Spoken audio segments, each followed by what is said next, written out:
2/2 ഗുണം 3/2 ഗുണം 5, 2/3 ഗുണം 3/3 ഗുണം 5/2, 2/4 ഗുണം 3/2 ഗുണം 5/3 എന്നിവയുടെ ലസാഗു എത്ര? അപ്പോൾ ഈ 3 സംഖ്യകളുടെ ലസാഗു അഥവാ എൽസിയം കണ്ടുപിടിക്കണം. ഈ 3 സംഖ്യകളും 2, 3, 5 ഇവയുടെ പവേഴ്സിൻ്റെ ഗുണനഫലമായിട്ടാണ് നൽകിയിരിക്കുന്നത്. അപ്പോൾ ഈ രൂപത്തിൽ വരുമ്പോൾ സംഖ്യകളുടെ ലസാഗു കാണുന്നതിനായിട്ട് നമ്മൾ ഓരോ സംഖ്യയുടെയും ഏറ്റവും വലിയ പവറാണ് എടുക്കേണ്ടത്.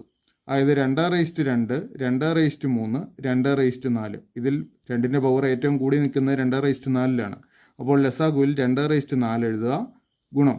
അതുപോലെ 3ൻ്റെ പവർ ഏറ്റവും കൂടി നിൽക്കുന്നത് 3/3 അതുകൊണ്ട് 3/3 ലസാഗുവിൽ എഴുതുക, ഗുണം.